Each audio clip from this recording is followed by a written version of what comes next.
wanted to give you guys a chance to talk about Maxey being announced as the first-time All-Star. We put out our list yesterday. We put it out on social media as well. And as we put it out there for the West, you guys got me on the Devin Booker part. I was wrong. Rudy Gobert, Karl Anthony Towns in there also, and we all were right on the East side. I would have had Gobert in over Towns.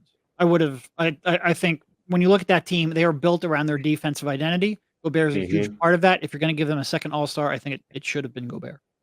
Well, even if Gobert is not necessarily my favorite player or archetype to build around. Right. And Maxey makes it for the first time. So congratulations, Tyrese Maxey.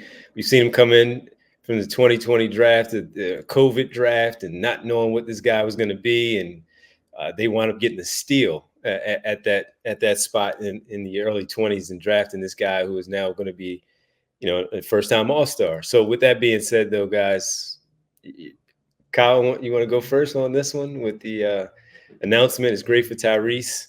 Joel Embiid, of course.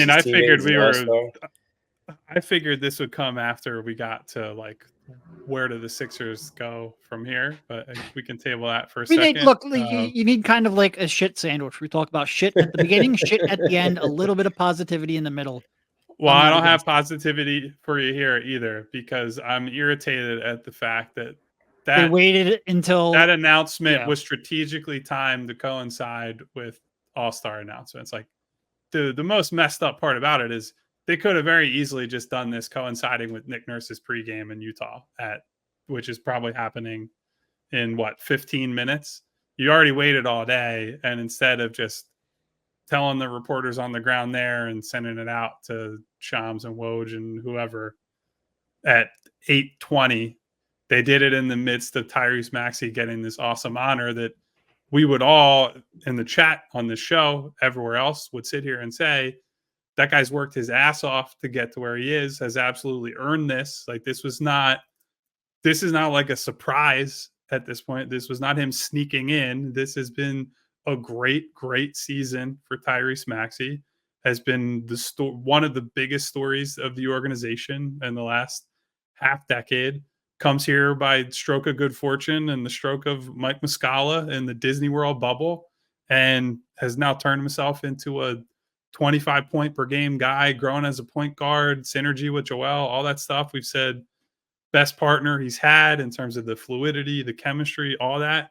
And I would say I'm pissed for him at how the organization handled that. He really did not get to have, look, he still got named an All-Star, and that's going to be what he remembers. Sure, he's getting tons of congratulatory messages, but it doesn't sit right with me that was how it was handled. That being said, to your point, he'll remember being at the All-Star game. He'll remember all that way more than, of course. And this just would have been one more extra nice moment to have for him. As far as the story goes, and the great story that you talked about where he's worked himself into this, it's not just a great story for the organization, it's a great NBA story to just watch him turn into this, because as we talk about so many of these high draft picks, and most of those players are the one that are looked at to be these future All-Stars, and there's so many others that work to this point to get to where Tyrese Maxey is. He was even to a point last year where as much as I like him, and there was talk about him getting a max contract and just not knowing what it was. And it was like,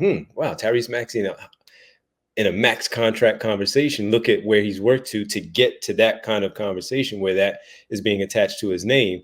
And to even be mentioned with all of these other guards in the NBA that are looked at and talked about constantly, now he's in that mix and he's in that conversation with them. And that's how good he has been.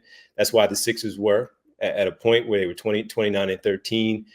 A big part of that was because of him. And we talk about the shooting slump that the team is on. Part of that is because he's not in the game also. And as many threes as he makes a game, the pressure that he puts on defenses and all of that, and developing into a very, very good point guard where we still see him arrow pointing up. It's still ascending as a point guard in this league for what he has done. So it's a great story. Cool. It couldn't happen to a better guy. Just the type of person that he is and what he's doing. So it's going to be really cool to see him playing in the All-Star game in Indianapolis. Yeah, look, I tell people all the time, he's just a great human story, right? If you just look at it from a zoomed out person, I know we're deep in the weeds on all things Sixers, but you look at it from a neutral perspective. Comes in, rookie year, his freshman season at Kentucky is derailed by COVID. He doesn't get an NCAA tournament. He falls in the draft kind of unexpectedly, falls into the Sixers' lap and into a situation where he could have gone somewhere else and probably played a ton right away, and was asked to be in a pretty specific and limiting role in Philly, right? Like, a lot of my thoughts early with him were like, well, he just won't shoot the ball enough. Like, I like so much of what he does, but it's not fitting in based on what he's showing on the floor. And, you know, over time, we kind of learned some of that as a product of the coach who was here. And then you get into the playoffs, and Doc's got to hit the break glass in case of emergency with Tyrese when the chips are down. And he has a monster performance on the road in Game 6 after, I know we've been through a lot of choke jobs in Philadelphia sports, but one of the worst ones I had ever seen in Game 5. And Tyrese, with, you know, the just blinders on, did not care, comes out, and Joel plays like shit. Ben plays like shit. Tyrese plays awesome and helps lead them to a road do or die win in Atlanta. You know, not the toughest environment, but an awesome statement performance. And then he has to come back the next year with the starting point guard warring against the organization and basically take the reins, but he knows it's a placeholder. And then James Harden comes in and he's playing off guard. Like, every single year and every single stretch of time for Tyrese, there has been something. There has been an issue. It has been who he's playing with, who he's playing for, what he's being asked to do. And so to see him get here through almost exclusively hard work, perseverance, commitment to his craft, and like I said before, intelligence about how he goes about bettering himself, like that pointed work in the offseason. It's one thing to put in work. It's another to put in work that actually is productive and helps you.